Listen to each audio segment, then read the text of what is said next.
तिरंगे से ही देश की शान है और तिरंगा ही देश का मान है और हमें गर्व है उस देश पर जिस देश का नाम हिंदुस्तान है, जिस देश का नाम हिंदुस्तान है। वंदे मातरम। दोस्तों मंच 15 अगस्त का हो या 26 जनवरी का या ऐसे ही देशभक्ति के भाव से भरा हुआ कोई भी मंच, अगर आपको उस मंच पर अपनी स्पीच देनी है, भाषण देना है या एंकरिंग करनी है, तो आज का ये वीडियो आपके लिए बहुत ही ज्यादा मददगार होगा, क्योंकि इस वीडियो में मैं ऐसी स्क्रिप्ट आपको बताने जा रहा हूं जो आपके भाषण को या स्पीच को या एंकरिंग को बेहतरीन बना देगी। दोस्तों, एक जोशीला भाषण देने के लिए सबसे जरूरी बात है कि आप खुद पूरे आत्मविश्वास और उत्साह से भरे हुए हों, और ये तब होगा जब आपको ऐसी छोटी छोटी बातों की जानकारी होगी जो आपके भाषण को जबरदस्त बनाने में मददगार करेगी। तो आज मैं ऐसे ही कुछ टिप्स आपको बताने जा रहा हूं, तो चलिए बिना किसी देरी के उन टिप्स को आप जानिए और अपने भाषण को, अपनी स्पीच को और अपनी एंकरिंग को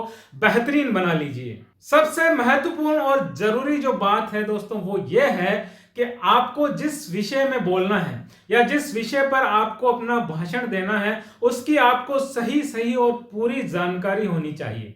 आपको कब बोलना है, कितना बोलना है और क्या बोलना है और कैसे बोलना है, ये आपको पूरी तरह से अपना भाषण देने से पहले पता होना जरूरी है।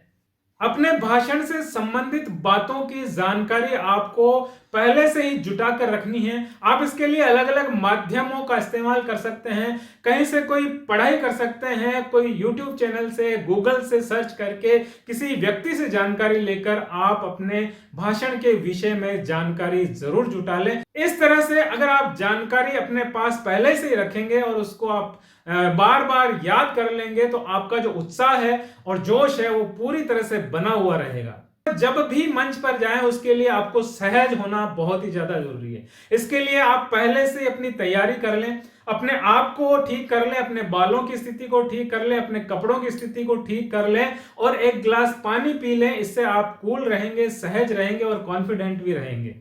आप अपने भाषण की जब भी शुरुआत करें एक बेहतरीन अंदाज में, एक खास और अनूठे अंदाज में शुरुआत करें, क्योंकि कहते हैं कि शुरुआत बेहतरीन होगी तो सब कुछ बेहतरीन होगा।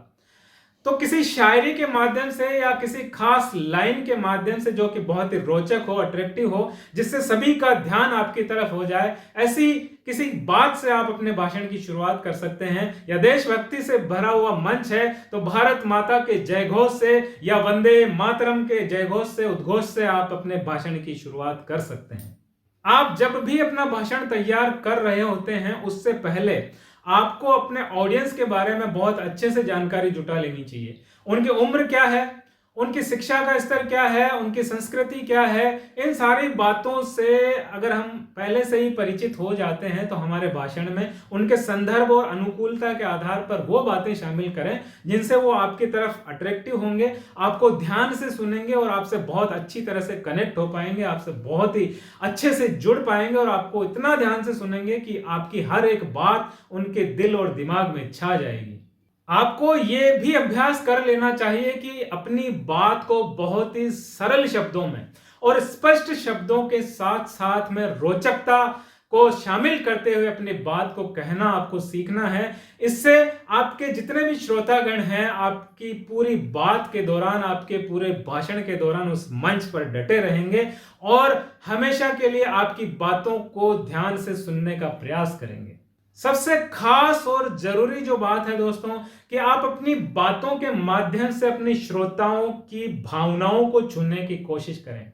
अगर आप उनकी भावनाओं को छू लेते हैं तो अपनी बातों को उनके दिल तक पहुंचा देंगे।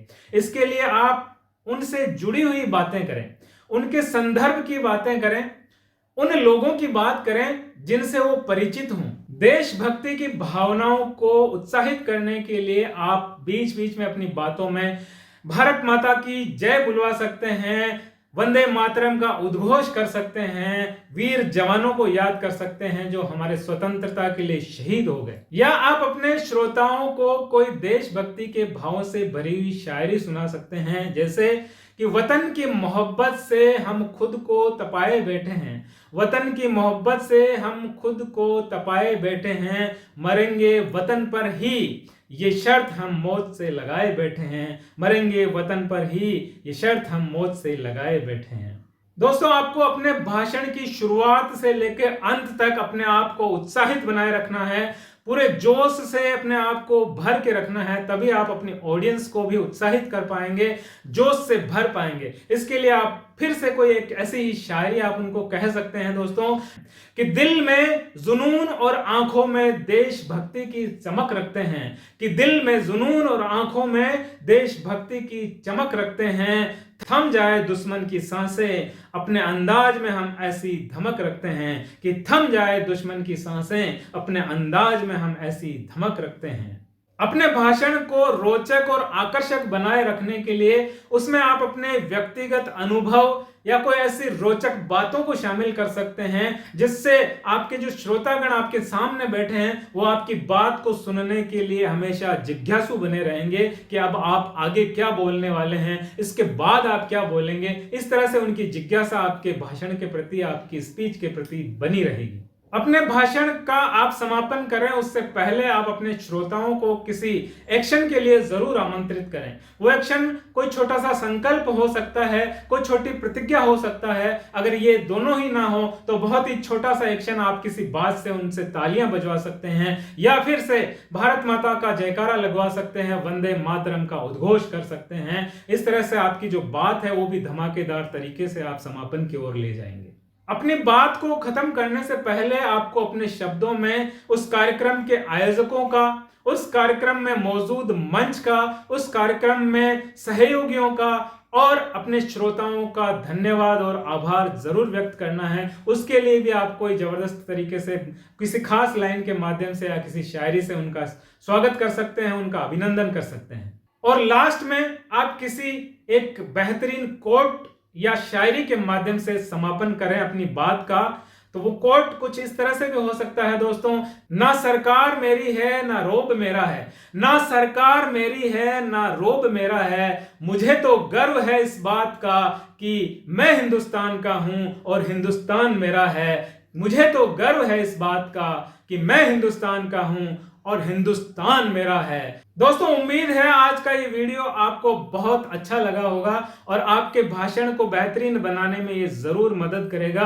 अगर मेरी बात सही है तो कमेंट करके मुझे बताएं और इस वीडियो को लाइक जरूर करना।